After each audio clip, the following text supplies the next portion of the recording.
potom dám, jo, takže. Tak jo, tak já myslím, že jsme live. Takže buonasera tutti, ciao. Tak já vás zdravím, kdo neznáte, tak Otázky?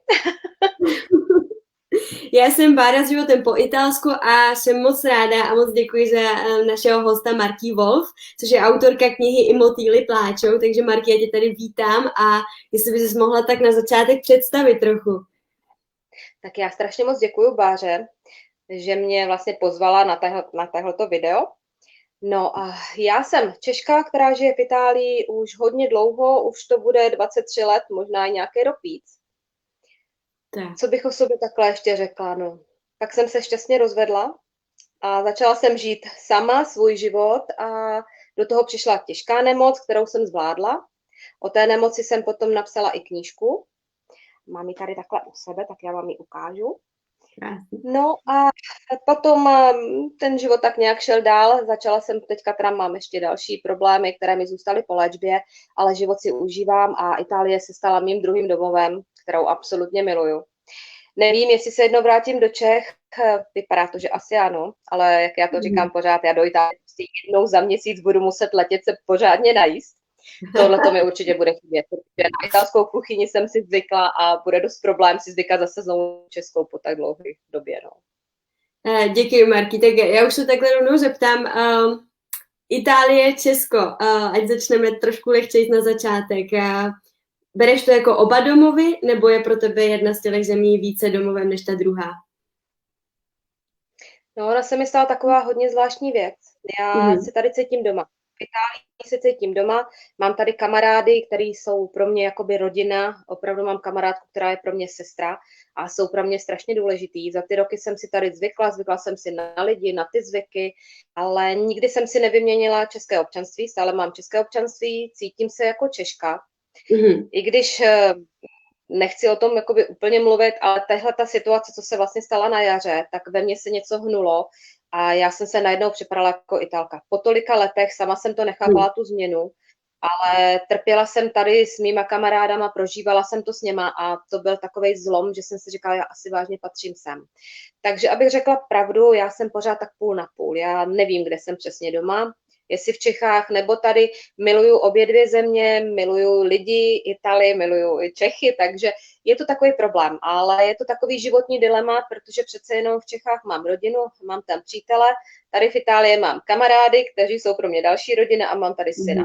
Takže si myslím, že tyhle ty dvě země budou asi celoživotně obě dvě domovy a budu cestovat. Budu pořád cestovat, dokud mi to zdraví dovolí, a takže myslím si, že budu pořád lítat sem a tam. To je super, protože vlastně ty si říkáš, že přes 20 let v Itálii a já jsem teda teprve 5. rokem, ale už teďka to vnímám tak nějak podobně, protože opravdu mám to jak 2 domovy. Nemůžu si vybrat jakoby co jedno a to. Dobrý, já přeskočím. Tak, lidi, co tě ještě takhle neznají, ode mě třeba ze stránky, i když si myslím, že tebe zná neskutečný počet lidí, protože tvůj příběh je opravdu nádherný a ještě k tvý knížce se rozhodně vrátíme. Ale tak, abych lidem trošku dala takhle obrázek, celý to pozadí, jak my se známe, tak my jsme na sebe narazili na Facebooku vlastně poprvé a co nás trošku spojuje, máme toho víc, co nás spojuje. A poprvé více, já jsem si tě všimla, když jsi mi napsala příspěvek na Facebook, a potom, co jsem byla po operaci vlastně adenomu hypofýzy v nemocnici, tak jsem mi napsala hodně síly a já už jsem, potřeba jsme hodně síly a já už jsem o tobě věděla samozřejmě nějakou dobu, ale od té doby jsem tě začala sledovat intenzivně. Takže proto jsem si tě i dneska vybrala do streamu, protože právě tvůj příběh je neskutečně silný a ty jsi neskutečná inspirace. A já jsem třeba ještě osobně se takhle neznáme, ale minulý týden jsme si takhle, jenom aby lidi věděli, jak jsme si volali. A bylo to jenom přes telefon a z tebe stršela tak neskutečná energie, že to je něco úžasného. Takže já bych se teďka, když ti to nebude vadit, tak bych se stočila k tvojí nemoci teda. Kdy byl ten moment, kdy jsi to dozvěděla a o co vlastně šlo, jestli teda můžeme se o tom takhle bavit? No Baru, teď jsi mě úplně dojmula s tím, co jsi mi teďka tady takhle říkala, to ti strašně moc děkuju. No a tak k tomu mému příběhu. Já úplně náhodou jsem si uskutečnila můj obrovský životní sen. věci na plachetnici. No a když jsem se vrátila domů, tak ve sprše jsem si našla bulku na prsu. Nevím, bylo to něco, takový zvláštní pocit, že už ten pocit mi říkal, hele, něco se děje, něco není v pořádku. Samozřejmě, že jsem se snažila uklidnit, ta bulka byla velice malá, takže jsem ji tam cítila, druhý den tam zase nebyla, takže bylo to takové varování. No a šla jsem k lékaři, ten mě sice odbyl s tím, že mi ještě jako není 45 let, takže na mamograf zdarma nemám nárok, tak tam jsem si teda dupla, že prostě už mi je 40, takže si myslím, že tam nejsem zbytečně. Tak na kontrolu jsem šla, no a byla mi diagnostikovaná cysta víceméně, protože mi řekli, že ten útvar je neznámého původu, že je ještě to strašně malé a že to za půl roku zkontrolujeme. No, jenomže ta cysta strašně rychle narůstala, ta bulka byla naštěstí na takovém místě, že jsem ji měla pod kontrolou, dokázala jsem si ji nahmatat a opravdu to rostlo strašně rychle. Po 3 měsících jsem se znovu vrátila k panu doktorovi, ten mě odbyl, že co tam dělám takhle brzo a že dřív jak za půl roku mě znovu vyšetření nepodepíše. No a v rychlosti já jsem teda změnila lékaře, úžasnou paní doktorku, z které se stala postupem času i moje kamarádka. Tam mě na vyšetření poslala, no a pak to prostě nabralo strašně rychlý spád. No a měla jsem rakovinu prsu, triplo negativo, o tom možná, že lidi ani moc neví, je to nádor, na který není léčba. Takže pokud se odchytí v takovým jakoby horším stádiu, tak ta léčba je opravdu velice náročná. A já jsem teda měla to štěstí, že jsme to chytli fakt za 5-12. No a o tom jsem právě psala i v té knížce díky kamarádovi, takže jsem opravdu měla velké štěstí. No a tak jsem si prošla rok tvrdé léčby, chemoterapie byly silnější, byla to náročná léčba, ale já nemám ráda to slovo boj s rakovinou, já to prostě nemám ráda. Za mě to byla cesta. To viděla jako cestu poznání, cestu do hloubky mě vlastně, jako mě samotné, protože když ležíte dny v posteli a nemáte ani sílu s někým komunikovat, tak ty vaše myšlenky prostě plynou a poznáváte daleko víc sama sebe, uvědomujete si i tu psychiku. A to jsem napsala hnedka do začátku té knížky, já jsem se musela dávat bacha kam šlapu, abych se pak nepropadla do nějaké bažiny takového toho zoufalství a té deprese. A to si myslím, že se mi povedlo. Jo, takže já hodně říkám, že rakovina je těžká nemoc, ale je to hodně o psychice. A nejenom o vaší, ale o psychice celého toho okolí, protože pak najednou zjišťujete, jak se ty lidé k vám chovají. Poznáváte opravdové kamarády. Teď najednou zjišťujete, že třeba lidi, kteří vám byli příjemní, jsou vám najednou protivní a už nechápete ten jejich humor. Takže se tam děje strašně moc věcí a tohle to je těžké, nejenom ta nemoc sama o sobě.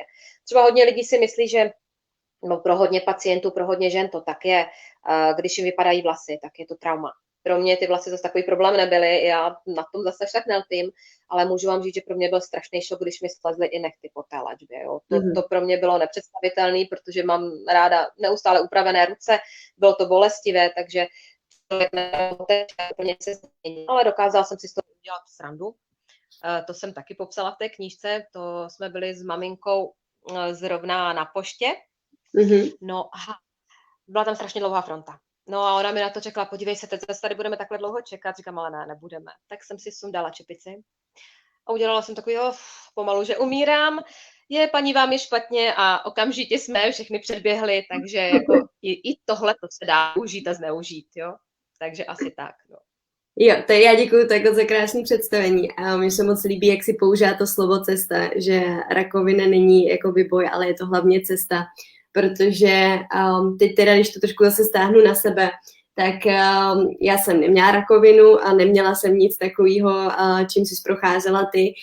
U mě naštěstí to byl teda jakoby nádor, který byl nezhoubný po biopsii a akorát teda v několika případech se ani neoperuje. U mě se operoval, protože už zakrvácel, takže tam byla ta hrozba oslepnutí, takže u mě to mělo taky neskutečně rychlý spád. Já vlastně, když jsem se to dozvěděla, tak 3 dny už jsem ležela po operaci.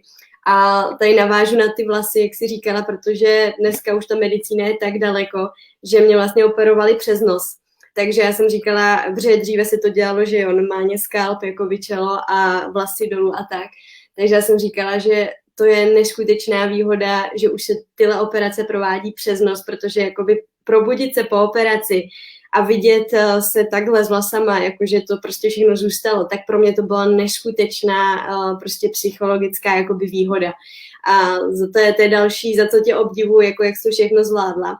A ještě k těm doktorům, jak si sama vlastně říkala, mě to udivuje, protože já se poslední dobou bohužel jen a jen setkávám s čím dál více lidmi, kteří říkají, že prostě doktoři něco zanedbali anebo měli takový přístup, jaký měli, protože u mě to bylo to stejný.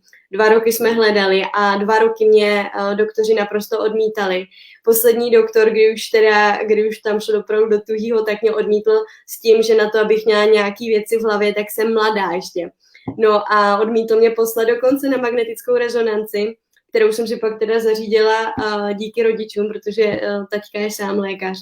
Takže jsme to dotlačili takhle a najednou tam byl prostě nádor k překvapení všech a mě to prostě neskutečně udivuje tenhle přístup doktorů prostě. Takže jsem se tě chtěla zeptat, protože tohle pro mě osobně byl největší problém. Ne ta operace a celá ta nemoc a zvládat to, ale pak najednou začít věřit těm doktorům.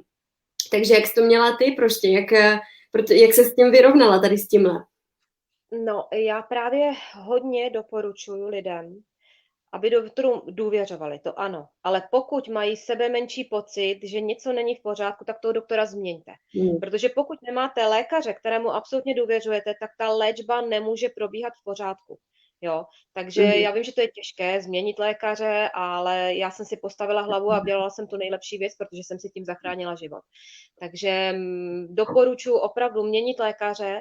No a teď nechtěla bych jako úplně předbíhat, ale právě po léčbě já jsem si prošla tím, že jsem měla neustále šílené bolesti a byla mi diagnostikovaná fibromyalgie a to je vlastně postižení centrálního nervového systému.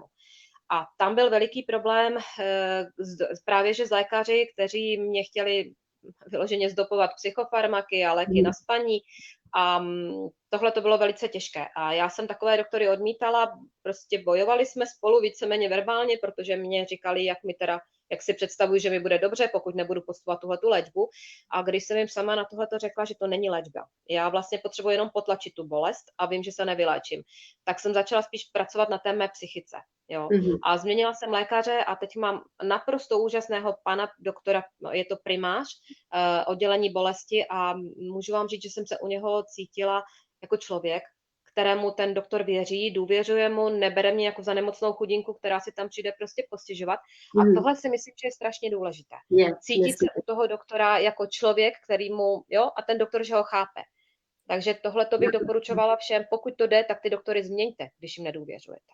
Naprosto a ještě bych chtěla podotknout jednu věc. Já si myslím, že my, když se začneme poslouchat to naše tělo, tak my víme, že se něco děje. Přesně tak. Jo, ten doktor v našem těle není a pokud není to jako doopravdy empatický člověk, který nás dokáže pochopit jako komplexní osobu, tak taky s tím má problém. A tohle mi říkají hodně doktoři i psychoterapeuti, že já dokážu ten svůj problém popsat, dokážu o něm mluvit.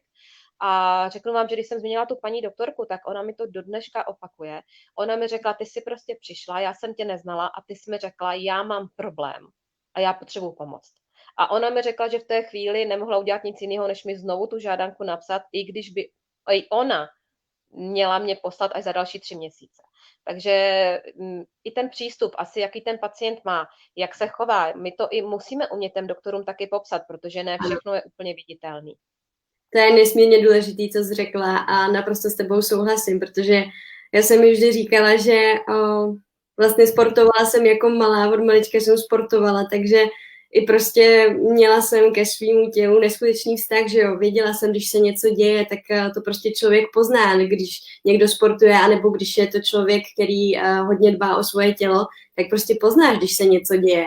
Takže pro mě, já říkám taky, že pro mě to nebyl boj s mým tělem, ale byl to boj s těmi lékaři prostě přesvědčovat je o tom, že je něco v nepořádku a to pro mě bylo nejvíc těžký tak na začátku.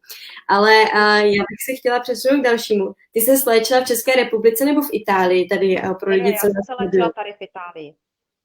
A kdybys, nevím, jestli máš srovnání, ale když třeba posloucháš lidi, s kterými jsi třeba setkala, kteří si prošli stejným onemocněním jako ty v České republice a v Itálii, máš nějaký srovnání, jako je třeba přístup k rakovině, třeba co se týče společnosti, lékařství a tak dále v Česku nebo v Itálii, nebo to takhle nelze hodnotit? Já mám právě hodně kamarádek, které se léčily v Čechách, komunikuji s něma docela často. Myslím si, že ta léčba ten je standardní, je v celé Evropě víceméně stejná. Pokud už se člověk k té léčbě dostane, tak nemyslím si, že by tam byly odchylky. Co takhle zjišťuju, tak ten léčebný postup je naprosto stejný. Všichni jsme se teda shodli na jedné věci, že sestřičky na onkologii a ten personál je skvělý. Jsou to takový hodný dušičky, který jsou kamarádky, psycholožky, prostě vás podrží, ale onkologové jsou za mě a nejen za mě takový studení. A myslím si, že možná i oni se musí bránit, protože kdyby byli až moc citliví, tak by je to taky možná smetlo, protože ty příběhy těch onkopacientů jsou hodně silný a vím o tom, ale měla jsem skvělou paní doktorku, která mě operovala, teďka už je v důchodě, ale to byla taková maminka, která mi říkala moje holčičko a podobně, takže tam mě vždycky dokázala tak nádherně uklidnit. Takže nemůžu říct, já teďka v současné době jezdím do Brna každý rok na onkologickou prohlídku, kterou si platím.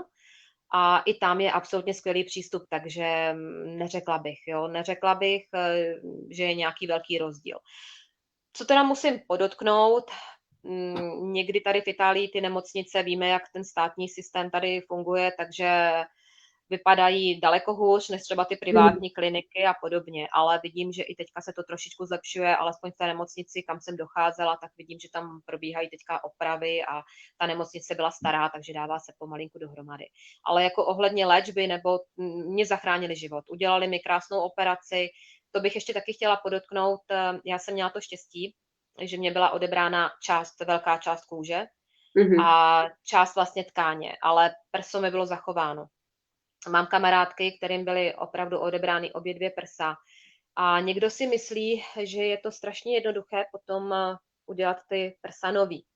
A tohle bych chtěla taky podotknout, ono to tak není. Když si někdo chce zvětšit nebo zmenšit, tak ta operace je plastická, je to prostě zákrok estetický, ale pokud se jedná o rakovinu, tak těm ženám je odebrána celá kůže, i bradavky a prostě všechno. Takže potom se třeba musí brát kůže znovu ze zad, vytvářet se prostě znovu celý ten prst, takže ta operace je velice náročná a není to na poprvé, jo? Ta operace se dělá několikrát, takže já tohodle jsem byla ušetřená a mám hodně kamarádek, kteří s tím prochází a opravdu klobouk dolů. Já jsem měla hrozný strach, když mě bylo řečeno, že ten nádor už prorostl do kůže, ta kůže, že bude odebraná a že bude odebraná kus tkáně. Tak jsem vážně měla strach, až se zbudím, jak to bude vypadat. Taky jsem hodně cvičila, sportovala jsem, tak jako každá žena zakládala jsem si na svém těle, tak z tohohle jsem měla fakt strach. Naštěstí se to nestalo a tak jsem spokojená, udělali opravdu dobrou práci doktoři. No. Tak to je super. Já tady znovu budu reagovat na komentář od slečny paní Kateřiny. To je dobře vědět, protože já tedy italskému zdravotnictví a italským doktorům vůbec nedůvěřuji. No já na to navážu, protože já třeba se státním italským systémem nemám zkušenost jako ty. Já když tady chodím, tak chodím na privát, ale já třeba s tím privátem jsem nadmíru spokojená, protože bohužel tím, jak jsem byla v České republice odmítána přes 2 roky u všech možných doktorů, tak prostě už to nešlo dál jakoby důvěřovat dalším, takže já jsem se opravdu stáhla z České republiky do Itálie k doktorům a chodím přes privát a to jsou i jako servisy pro mě k nezaplacení, protože ten servis je úžasný a doktoři, jak se ke mně chovají a i ta léčba je úplně třeba jiná než v Česku. Na druhou stranu třeba operace u mě proběhla v České republice a já jsem teda byla v Praze, v nemocnici na Vinohradech a ten pan profesor, který mě operoval a já celý jeho tým, tak to byla naprostá špička, takže ono je strašně těžký říct a myslím si, že je to neskutečně individuální záležitost, jestli se opravdu člověk léčí v Česku, v Itálii nebo v jakékoliv jiné zemi, protože záleží na doktora, na jakýho narazíte, že jo. Takže nevím, jak jsi to měla ty a takhle, ale... To bych chtěla podotknout. Nechtěla jsem tě teda přerušit, ale já si myslím, že teď už ten zdravotní systém je všude na určité úrovni. Myslím si, že na velice dobré úrovni a přesně jak jsi řekla, záleží na lékaři. Jo, já jsem třeba osobně byla i v Miláně, v IEO, je to Institut evropské onkologie a ta klinika je nádherná, absolutně špičková, všechno, takže tam jsem si zaplatila první kontrolu, tam jsem taky se setkala s velice milou paní doktorkou, ale nakonec jsem stejně volila léčbu, tady kousíček ode mě protože přejíždět po chemoterapiích hodinu cesty autem, a to sama bych neodřídila, takže bych pořád se musela prostě někoho žádat, aby mě tam odvezl a zase dovez nazpátek. Takže nakonec jsem zvolila tuhletu formu a můžu říct, že toho nelituji. Jo, že já jsem spokojená. Jako je fakt, že v Itálii jsou problémy, stala se mi taková, dá se říct, teďka už to vidím, jako je to jakoby vtip, jo, i když vtip to není, já jsem si zlomila koleno při lyžování. Praskl mi kolenní kloup a vytrhly se mi šlachy. No a já jsem měla rentgen klasický a bylo mi řečeno, že tam nic zlomeného není, ale poslali mě na magnetickou rezonanci. Tu jsem podstoupila až za 3 dny, ale díky tomu, že se uvolnilo místo. Já jsem chodila s pravítkama přivázanýma k noze, protože jsem tu nohu nemohla ohnout, trpěla jsem fakt jak blázen. No a po té magnetické rezonanci mi řekli, ať se jdu objednat. Jo, ať se jdu objednat k ortopedovi, chirurgovi, teďka nevím přesně. A za 14 dní. Naštěstí tu zprávu lékařskou viděl můj kamarád a řekl mi, prosím tě, ty takhle s tou nohou nemůžeš chodit, ty to máš prostě zlomený. Tak jsem si postavila hlavu, jela jsem na pohotovost a tam jsem si proseděla x hodin, možná od 8 do 3. No a jako řekla jsem jim, podívejte se, tady to máte jasný, zaplatila jsem si v uvozovkách takovou pokutu, že už tam nemám co dělat. No a dali mi konečně nohu do sádry, takže nedovedu si představit chodit ze zlomenou 14 dní, jo, takže jo, jako samozřejmě myslím si, že takováhle věc se může stát i v Čechách, i když je to takový dost jakoby nepředpovídatelný, protože já jsem byla sama v šoku, že tohle se mi stalo tady, jo, jako je to tak. Tohle je pravda, takže já tohle to prostě řeknu, jo, je to tak, ale s tou rakovinou já jsem problém opravdu neměla. Neměla jsem a ono je to strašně taky individuální. Já vím, že hodně lidí třeba bude nadávat na to a mě neudělali tohle, mě neudělali tamto. Někoho přestali léčit, ale ono někdy, každý tělo reaguje na tu léčbu jinak. Jo, každý jsme jiný a někdy fakt ty lékaři už mají svázané ruce. V tomhletom případě ano, ale za mě se o mě postarali velice dobře. A pak tady máme komentář a to je na velkou diskuzi, že privát v Itálii je hodně drahý. To je samozřejmě pravda, ale já samozřejmě pak k tomu nechám tě vyjádřit, ale ještě se k tomu vyjádřím já sama. Ono záleží, co je pro vás drahý, protože pro mě, já jsem si po těch 2 letech neskutečných problémů uvědomila, co moc jako zdraví znamená, ještě víc než kdykoliv předtím. A najednou prostě mě peníze byly jedno, bych to řekla takhle. Což nechci, aby vyznělo špatně, protože naštěstí a díky bohu jsem v pozici, že nemám status, že bych si to nemohla dovolit, tu lékařskou péči, což je důležitý zmínit. Bohužel v Itálii ne každý si to opravdu ten privát může dovolit, tak to prostě je a bohužel musí čekat. Nicméně nemyslím si, že třeba jakoby ty kůry, co jsem měla já v tom privátním sektoru, že by byly nějak extra drahý. Ty kůry naopak, když jsem se na ně koukala v České republice, v privátním sektoru, protože bohužel a státní sektor vám to neudělá, tady ty testy, kterými jsem prošla já za poslední 2 roky, tak byly v České republice dokonce dražší než v Itálii, takže zase je to hodně individuální otázka a záleží na každém, kdo si podle mě co jakoby upřednostní. Takže jak to vidíš ty takhle s cenami, protože v Česku je opravdu všechno zdarma, je tam ale všechno zdarma, ale zase ta péče je bohužel jiná v tom, že ten pacient nemá přístup ke všem servisům prostě. Jako já tohle si taky myslím, že lidé v Čechách jsou na tohle to právě zvyklí. Od jak živá, že je všechno zadarmo a proto vím, že tenkrát tam bylo zavedeno asi 30 korun, nevím, jestli to teďka ještě funguje u lékaře obvodního a vím, že toho byl strašný halo, jako jo. Ale tady v Itálii se platí i něco, i když jdete jakoby přes státní péči, tak se platí tiket, tady se tomu tak říká a kolikrát se vám to vyplatí jít vážně privátně, zaplatíte si o 10 euro víc a jdete privátně, máte to rychlejší, tohle to je pravda. Ale zase, jak ty říkáš, to zdraví opravdu nemá cenu. Jo, to je pravda, ale zase taky podotknu, ono pro někoho, přesně jak jsi říkala, kdo má třeba děti, syn si zlomil ruku, byl 4krát na rentgenu a každý jsem platila 50 euro. Jo.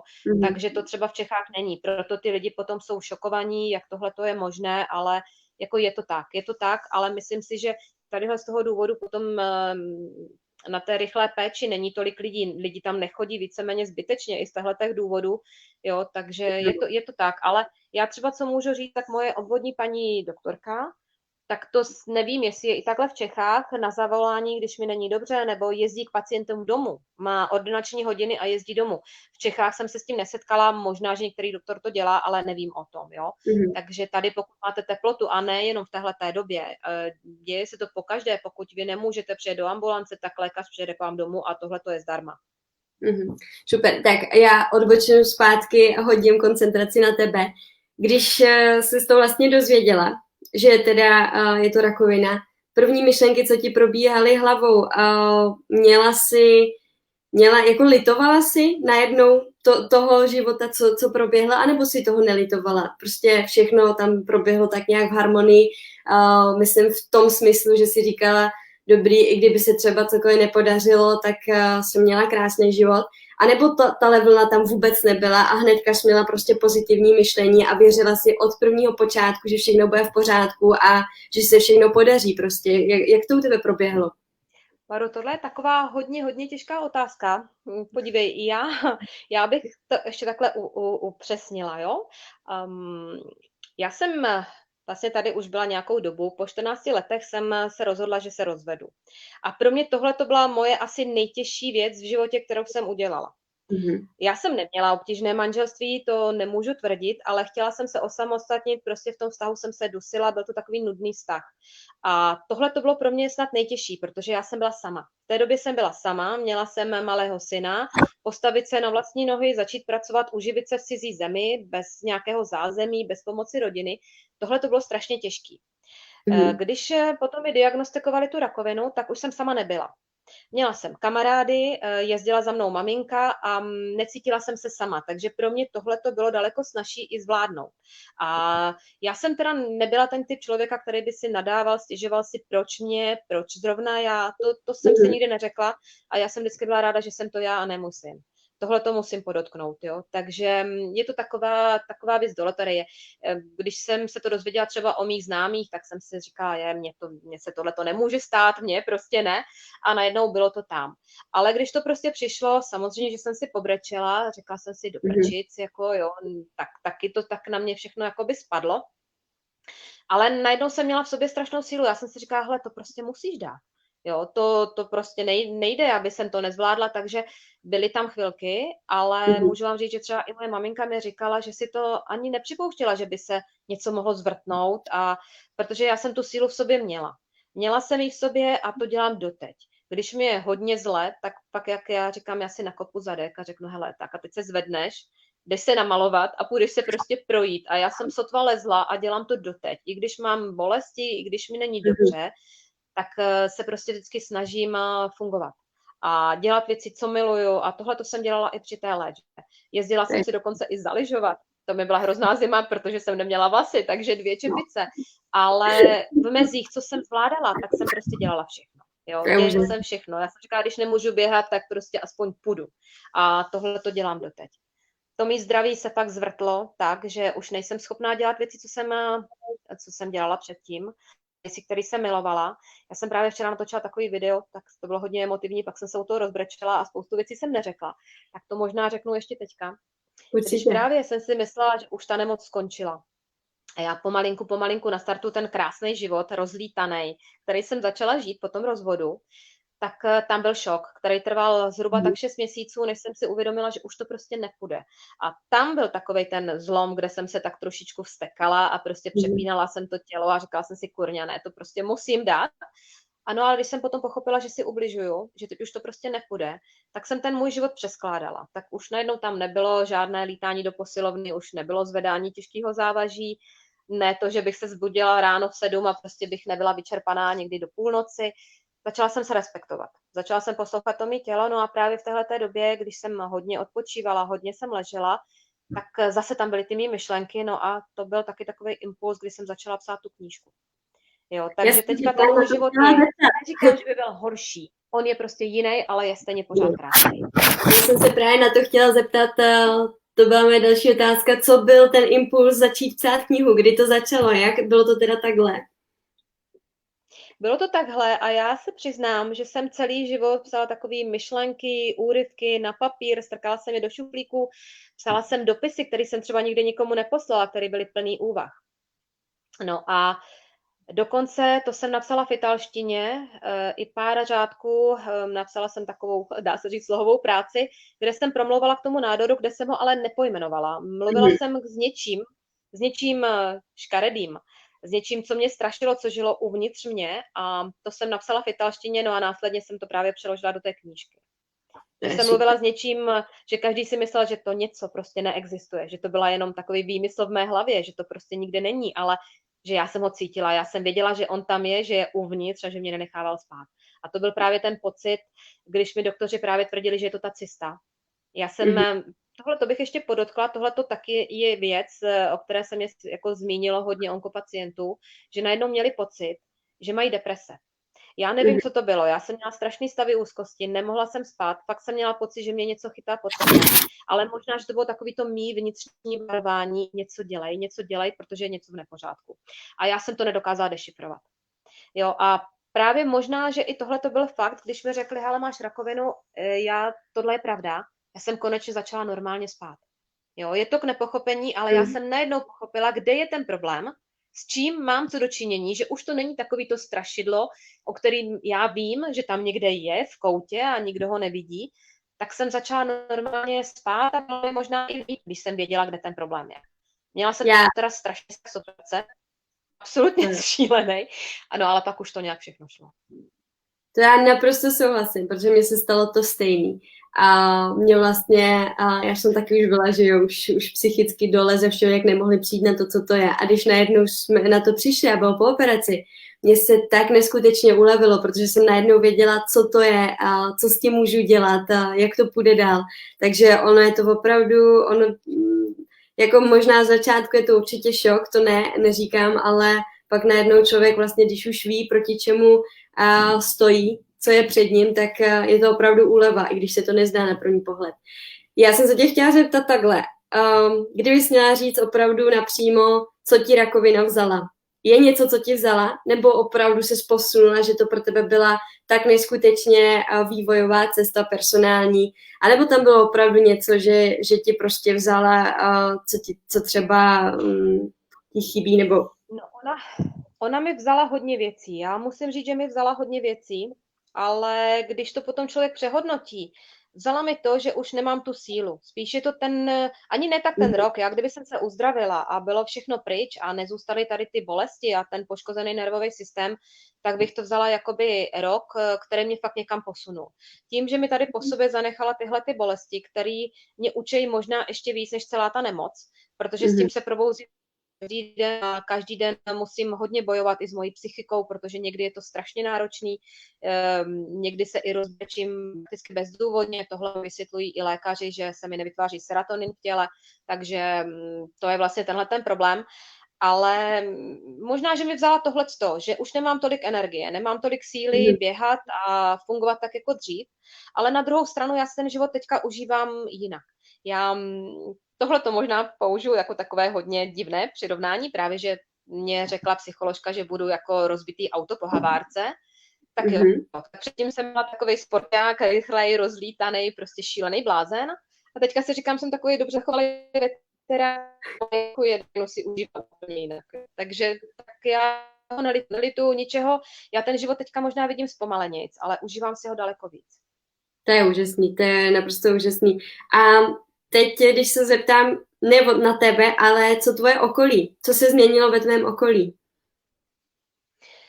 Tak já bych začala asi u syna, protože jezdila za mnou maminka.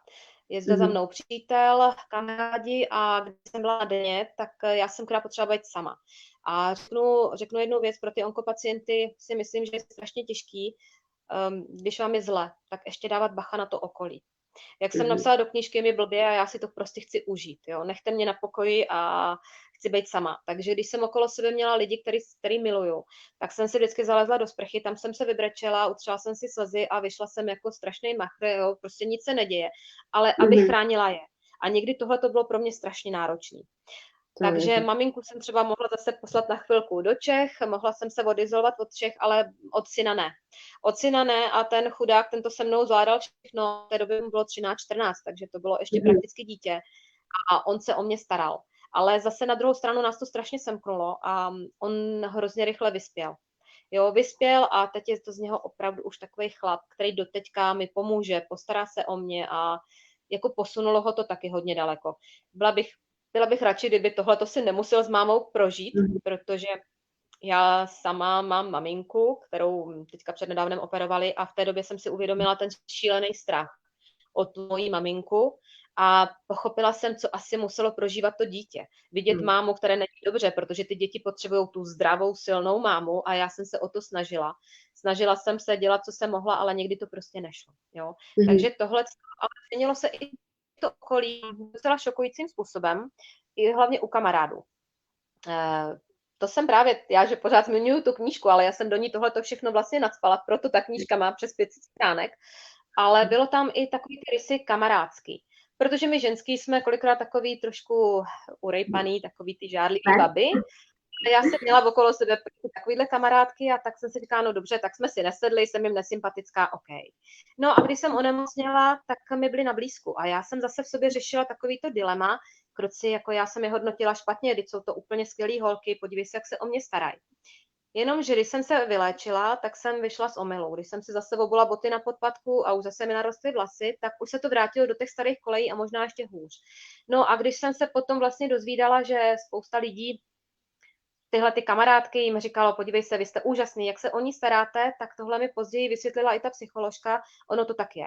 Prostě 1 z 5 žen má rakovinu prsu. Nás taky bylo 5, padlo to na mě. Takže oni tak jako kdyby to svý sebevědomí, OK, je to ona, takže se o mě starali, ale zase na druhou stranu jim i to dělalo dobře, že byli v tom postavení i pro to okolí, že oni jsou ty skvělí, kteří se teďka o mě starají. Je to hodně na psychologii, jo. Já vím, že tohle to vyzní jakoby špatně. Já jsem z toho potom byla celkem šokovaná, protože mi to bylo jako řečeno i kolikrát do očí, některé takovéhle věci. Dokonce jedna známá mi řekla, že jsem jí nikdy nedovolila, aby mě odvezla do nemocnice, jak se říká, podívej, staralo se o mě hodně lidí, tak mi to vyčetla s tím způsobem, co si o mě pomyslí lidi. Jo, takže někdy se říkám o tobě, jo, prostě je tam hrozně psychologie tadyhle v tom. Jo, tak já si myslím, že i v normálním životě, i když je člověk zdravý, vybírejte si ty lidi okolo sebe. Přesně tak. A já jsem se tě právě chtěla zeptat, protože co se třeba... No? Já jsem se tě právě chtěla zeptat, protože co se třeba stalo mně, tak najednou se prostě moje okolí se staralo úplně neskutečným krásným způsobem. A teď najednou viděli, že operace proběhla dobře, já jsem se z toho dostala, ale jako dostala jsem se z toho, jakože jsem mohla stát z postele, že jo, ale to neznamená, že tím to končí, jakoby pořád já se z toho dostávám do teďka vlastně a pořád je tam těch neskutečných problémů. A najednou, co se teda stalo mně, že jak moje okolí vidělo tohle, že už zase můžu jít zaběhat a tak dále, tak se přestalo starat taky, ale v tom smyslu, že prostě už se mě ani nezeptalo, jak se mám, prostě pro ně to bylo dobrý, dostala se z toho, my jsme se postarali tu nejhorší část a teď už je to zase jako ona stará v tom svém módu, co byla a najednou mě to strašně ubližovalo, jakože najednou se mě nikdo nezeptá, jak se mám, že najednou už lidi nesledují ten každý den, jakože ty s tím zápasíš každý den, tak měla to podobně. To jsem měla podobně, ale mám to tak i doteď. Já prostě se na ty lidi nezlobím, jo, ani tak nějak. Mě spíš někdy ubližuje takový to nepochopení, jo. Já právě, že včera jsem poprvé to vynesla vlastně na povrch tyhle ty mý bolesti, co mám doteďka.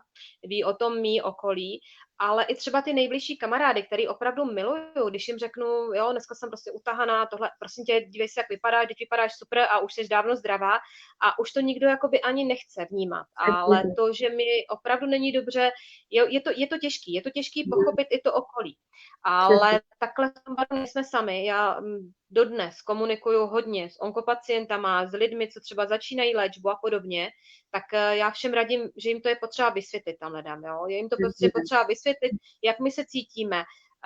Oni to mnohdy taky ani nechápou, anebo oni to dělají i jako takovou svoji obranu. Hele, ona už je zdravá, tak to si oddechnem, ale oni z toho mají radost, že nám je dobře, jo? A už by zase nechtěli. Oni se bojí sami o sebe, kolikrát, víš? Přesně tak, to naprosto souhlasím, že já jsem si to všimla, že v několika případech to prostě byla opravdu obrana. Když jako ze začátku samozřejmě člověk si to vezme osobně, že jo. Já jsem ze začátku z toho byla jako špatná a říkala jsem si, tyjo, jako proč najednou tohle všechno. A pak najednou to začneš vnímat i jakoby z toho jejich úhlu a z té jejich perspektivy a najednou jako opravdu zjistíš, že u někoho je to obrana, přesně jak říkáš ty, u někoho je to tak a tak, takže jo, je to přesně tak, jak říkáš. Já jsem se tě chtěla zeptat na další jakou otázku. Když teďka třeba, nechci mluvit o covidu, ale když se teďka konč lidi, jak si na všechno stěžujou a najednou tobě to přijde jako naprostá banalita, nemáš v sobě naprostou zlost a prostě říct jim, hele, teď vlastně vůbec o nic nejde, máte krásný život a prostě užívejte si ho, vzbuzuje to v tobě něco, protože třeba já, když najednou vidím, jak se někdo stěžuje na naprostou kravinu, jakože třeba je blbý počasí, tak mě to úplně drásá nervy, prostě víš co. Tak máš to taky tak, nebo už si přes tady to se jako přenesla? Já už jsem se přesto přenesla. Přenesla jsem se přesto, spíš mě těch lidí je líto. Mm-hmm. Jo, spíš mi jich je líto, protože si říkám, podívej se, už jako já se tím a tím, jako někdy mi to vytočí. Já přiznám, že mi to vytočí, ale je mi těch lidí líto, protože si říkám, oni neznají ty pravé hodnoty. Jo, neznají ty pravé hodnoty toho života a oni budou pořád nespokojení. Pořád. Jak ty říkáš, jo, já miluju každý roční období. Miluju déšť, když jsem doma zalezla v pokoji, tak si to prostě užívám. Mám ráda sluníčko, mám ráda jakoukoliv věc, ale kdybych si měla pořád na všechno stěžovat, jsem taky člověk, takže někdy si taky postěžuju, taky mě už něco leze na nervy, ale jako pořád, já vím, že ty lidi si stěžují pořád na všechno. Jak teďka si třeba zmínila tuhletu věc, já teďka najednou absolutně zjišťuju, že nepotřebuju nový boty, vůbec mě to nezajímá, chodím pořád v teplákách, nejradši bych byla v pyžamu celý den a zjišťuju tohle, že jsou absolutní zbytečnosti. Já podotknu, že je mi líto obchodníků, je mi líto těch lidí, kteří se tím živí, ale já to teďka beru jako pauzu. Dobře, tak nepůjdu do restaurace, nebudu dělat věci, co jsem dělala předtím, ale mě to nějak neomezuje. Já teďka i tím, možná, že mám tyhle ty bolesti, takže sedím doma, píšu, nějak mi to ani takhle jakoby nevadí, jo. Spíš mě vadí takový ten, nevadí, ale chybí mi ten kontakt, protože teďka mi tady onemocnilo tolik mých kamarádů a všichni v rodinách byli pozitivní, tak jsme se slyšeli akorát po telefonu a tohle to už mi chybí. Chybí mi takový ten opravdový kontakt s lidma. Tohle to mi chybí strašně moc, ale jinak ty věci, já je vidím teďka jakoby takový zbytečnosti, jo. Je to prostě pauza. Já vím, že my ten život zase nastartujeme a právě proto ty lidi to teďka neumí. Já si myslím, že my jsme zvyklí na mít se dobře, takový ten hodně pohodlný život, takový ten rozmlsaný život. A já jsem to jednou dokonce i řekla, že si tuhletu věc tak trošičku je mi podobná tomu, když mě diagnostikovali právě tu rakovinu. Nechci vůbec covid srovnávat s rakovinou, to v žádném případě, naopak, když to vidím, jo, covid a rakovina je horší, mě tohle to irituje. Tohle to mě irituje opravdu hodně.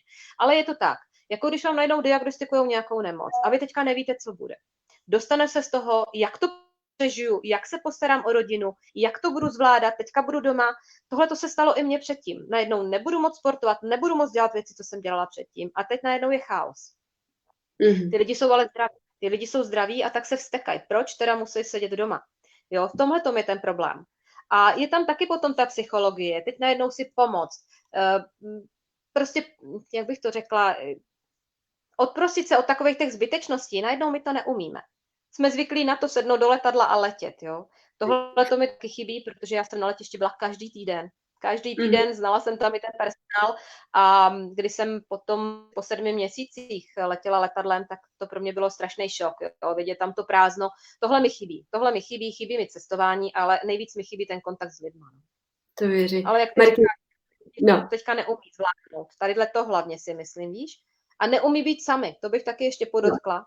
Že hodně lidí neumí být sami, prostě potřebují chaos okolo sebe a prostě ten nekonečný hluk, ale ono někdy být sami je strašně těžký.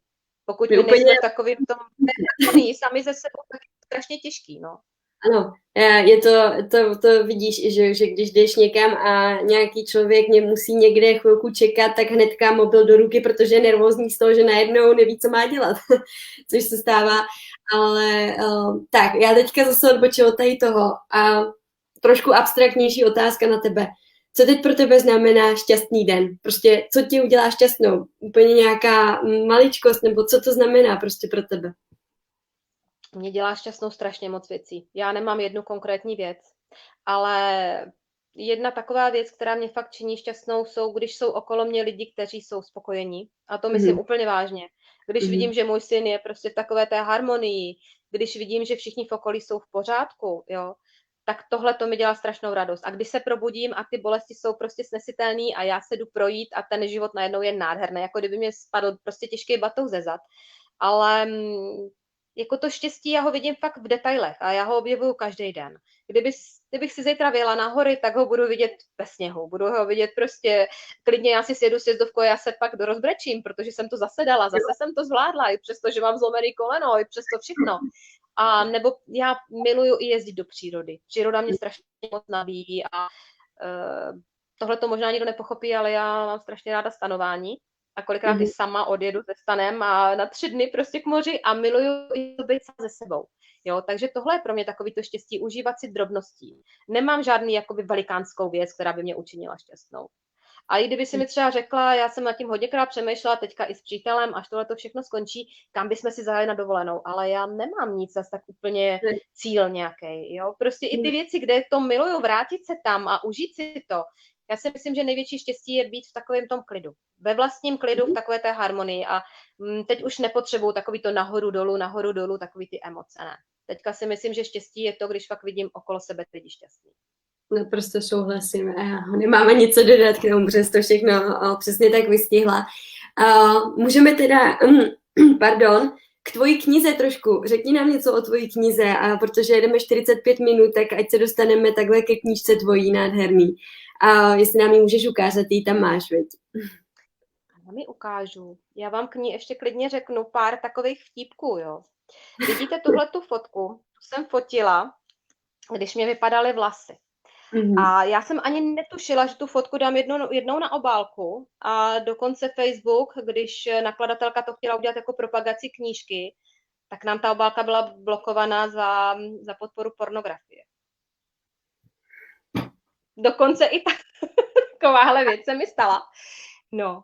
A jinak teda já bych jenom ještě podotkla, já jsem tuhletu knížku psala dlouhý 2 roky, protože to někdy bylo strašně těžké. Já jsem musela kolikrát přestávat i na 3 měsíce, nedalo mi to. Jo, nemohla jsem psát, protože to bylo hodně bolestivý a bylo to jako kdybych otevřela ty dveře na oddělení onkologie a já jsem tam mnohdy nemohla znovu se vracet. Takže někdy mi to nešlo. A ta knížka je fakt psaná v slzách a myslím si, že mý čtenáři to i cítí. Já jsem nevěděla zpočátku, jak tu knížku budu psát, jakým směrem ji prostě povedu a psala jsem ty kapitolky na přeskáčku. Dá se říct, že začátek jsem napsala až na samém konci. Ale nakonec jsem zvolila takovou formu, kterou já jsem osobně teda nikde v knížkách neviděla, ale já tam komunikuju se čtenářem. Měním tam styl písma, píšu korzivou, popíšu příběh a potom se obrátím na čtenáře. Pokusím se ho vlastně přivést na to, aby prožíval to, co prožívám já, protože si myslím, že i v životě je hodně těžký vžít se do toho druhého člověka. Jo, my strašně lehce, třeba i na ty vlasy. Hodně lidí vám tohle to řekne. Teď je to úplně jedno, jako ty vlasy dorostou, ale já to vím. A já jsem právě tam napsala i v té kapitolce přesně tohleto. Tak a teďka si sedni na tu židli u holiče místo mě. A slyšíš, jak ten strojek ti projíždí vlasem a teď vidíš ty pramínky, jak ti prostě padají dolů a když mi nakonec třeba čtenáři řeknou, že se do toho opravdu vžili a že cítili ty jehly, jak prostě jim projížděli tělem a uvědomovali si tohleto všechno, dokázali se do toho možná daleko víc vžít, protože když je to příběh někoho jiného, tak my si řekneme, jo, je to takový a takový, ale když to prožíváme sami, nebo když se do toho opravdu takový vcítíme, tak pochopíme i toho druhého člověka. Ale já bych chtěla podotknout, tu knížku jsem nechtěla psát jenom o té nemoci, ale myslím si, že právě tu nemoc, tím, čím jsem si prošla, se dá jakoby aplikovat na normální běžný život, na různé situace. Protože jak se k ním postavíme, to záleží jenom na nás. Já to říkám pořád. My ty situace, které přijdou, nedokážeme ovlivnit. Ale dokážeme ovlivnit, jaký my k ním budeme mít ten postoj. Přesně tak. Zabývám se tam taky hodně teda otázkou smrti, což teda byla taková hodně bod pro mě, protože odešli mi i kamarádi v té době v léčbě a jsou tam hodně autentické prostě myšlenky, kdy jsem odjížděla z nemocnice od kamaráda, o kterém jsem věděla, že už mu zbývá pár dní života a ty některé články jsou opravdu články, ty kapitolky jsou fakt psané prostě v bolesti a neviděla jsem přes slzy. Takže je to hodně autentický. ale jsem strašně ráda. Neumím psát humorné věci, ale spoustu čtenářů mi napsalo, že se dokonce i zasmálo, takže jsem to tam tak dávkovala, že je tam i hodně věcí k smíchu a myslím si, že je tam taky zajímavý i ten vztah, to jsem taky nepodotkla. Teď I jsem to vztah chtěla mužů. právě vytáhnout. Právě, že i ten vztah, jak se k tomu postaví i muž, pokud Ano. vy máte takhle těžko. No a já jsem právě v té knížce zrovna vedle sebe měla i 2 muže, takže je to takový příběh hodně zamotaný a je tam spousta věcí takových, které jsou fakt jakoby i komedie, protože kdybych si tohle měla vymyslet, tak to asi takhle nenapíšu. Prostě ten život někdy vymýšlí takové scény, že jsou fakt absurdní. Tak myslím si, že pokud si tu knížku jednou přečtete, nebo jestli jste ji už nečetli, tak se u ní i zasmějete. Jo, já jsem nadšená, že jsi to všechno takhle pojala, celou tu knihu, kterou já jsem teda ještě nečetla, jsem ti to říkala, a protože pro mě je to ještě stále čerství všechno tady to, co se dělo i mně, takže já jsem zatím na to neměla psychicky do léta a teďka jsem byla zaneprázdněná školou a tak dále, takže se na ní chystám a nemůžu se na ní dočkat, ale já jsem neskutečně vděčná osobám jako si ty a všem dalším, kteří o těch nemocech a ne nemocech, ale prostě těch těžších životních situacích takhle otevřeně mluví, protože si myslím, že tohle neskutečně pomáhá takovému velkému množství osobám, kteří třeba jsou víc jako introverti a třeba jakoby nedokážou tak o tom komunikovat otevřeně jako třeba ty a další lidi. Takže myslím si, že tohle je neskutečná pomoc a já vždy říkám, že i kdyby to mělo pomoct jen jednu jedinému člověku, tak to má cenu, protože tomu člověku prostě pomůžeš, že jo. Takže opravdu to je super to, co děláš. Marky, my nabíháme už na hodinu, takže poslední nějaká otázka. Já jsem to říkala, že jsme ukecaný ženský. Ne, a mohli bychom pokračovat dál. Itálie. Když dojdeme teďka na Itálii, co pro tebe Itálie znamená v tom smyslu, prostě už taková finální otázka, protože samozřejmě Itálie je jeden pohled od těch, co jezdí sem na dovolenou, jako úžasná, šťastná země, kde je pořád všechno jako dobrý, pořád všechno daří.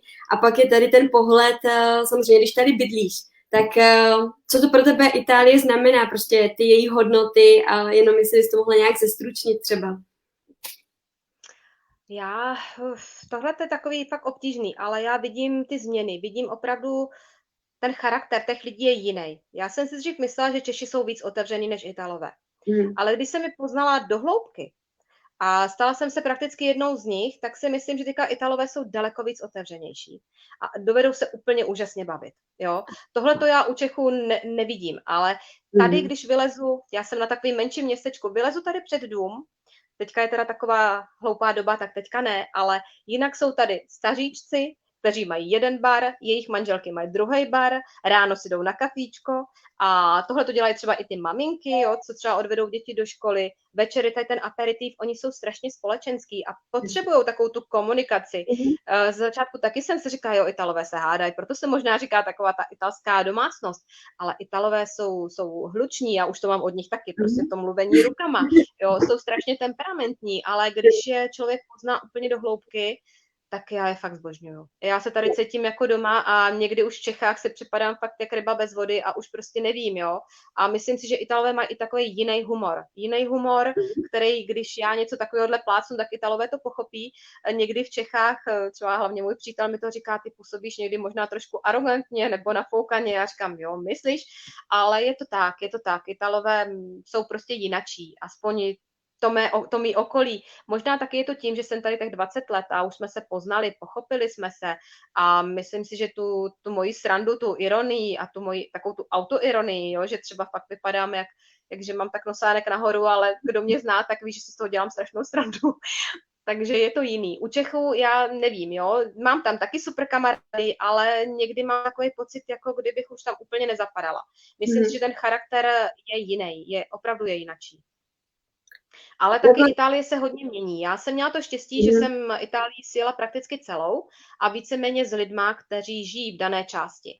A můžu říct, že charakter lidí v Miláně je úplně odlišný od těch, kteří jsou třeba v Neapoli nebo na Sardínii. Jo, takže já teda strašně ráda cestuju a nejenom jako turista, ale prostě člověk, který se pozná s těma místníma lidma, ochutnáte věci, které byste v restauraci vůbec neochutnali, nebo dokážou, jo, vidíte to, co jakoby turistům je skryto. Takže ta Itálie je strašně rozmanitá a je úžasná v tom, že vy se posunete o 100 kilometrů a mění se architektura, mění se příroda, mění se jídlo, mění se prostě všechno. A já tadyhle tu zem fakt tak miluju, že nepotřebuju ani navštěvovat jiný exotický země. Chtěla bych je v životě vidět, ale myslím si, že tady toho je tak strašně moc, že jako nemám ani potřebu. Já klidně se ráda vracím na určité místa. Každý rok se zajdu do Toskánska, protože Toskánsko miluju a miluju ty západy slunce tam, jo, u moře. A taky bych ještě podotkla, že každý region má jiný své nářečí a někdy máte i problém mu rozumět. A já jsem netušila, že prostě mám já tohleto nářečí tadyhle od Torína. Když jsem přijela do Neapoli, tak arrivata torinese. Jako přijela z Torína, tak jsem říkala, bože, tak to mám fakt takový přízvuk. Jako, takže je to tak. Jo, ale je třeba, co se mi neskutečně líbí, že já jsem tady teprve 5. rokem, ty jsi tam přes 20 let, ale vidím to úplně stejně, což je jako zvláštní, protože víš, jako přece jenom to časový rozmezí tak mění ten pohled tvůj na tu zemi, ale přitom už teďka to vnímám stejně jako ty, ale každopádně, jak jsi vystihla Itálii, tak si ji vystihla naprosto přesně a já bych nemohla souhlasit víc, takže já bych to tady asi ukončila, protože to bylo úžasné takhle shrnutí a já teda všechny zvu ještě k tomu, aby si koupili, kdo ještě nečetli tvoji knížku, nebo aby aspoň na tebe mrkli jako na autorku, protože říkám, pro mě neskutečně inspirující baba seš, z který opravdu srší takový energie, že to je nádherný. A já tady jen takhle, jestli nám se to tam překlikne, tady. Takhle bych ukončila asi stream, takže obě dvě jste silné ženy, děkujeme. Ale... Jenom poděkuju. A jestli můžu podotknout, knížka se dá koupit v Čechách v distribuci, ale nevím, jestli jí tam ještě je hodně, to nevím, jestli se dá ještě prostě koupit všude, někde ještě vím, že jim prodávají online, ale pokud máte zájem, tak mi klidně napište na stránku Marky Wolf Autor a já ještě doma pár kousků mám, takže teďka udělám takovou akci na Vánoce, tak ji můžete mít přímo ode mě. V Čechách ji posílá maminka a tady, kdyby ji náhodou chtěl někdo i v Itálii, tak jsem schopná ji poslat i já. Takže mě najdete na stránce Marky Wolf Autor a budu se na vás těšit. A Pavel, tobě strašně moc děkuju. Kolikrát si mě úplně dojmula těma tvýma slovíčkama. A ještě podotknu jednu věc. Ten streaming se mi dělal strašně moc dobře, protože jsem tady nevěděla, kdo mi co píše.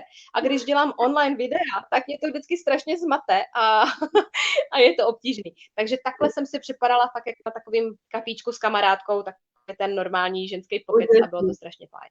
A pro mě to taky bylo neskutečně inspirující. Já si myslím, že pro všechny a no moc děkuju, Marky. Takže takhle se všema zdravím a ještě jednou díky moc za účast a mějte se krásně, papa. Tak ahoj.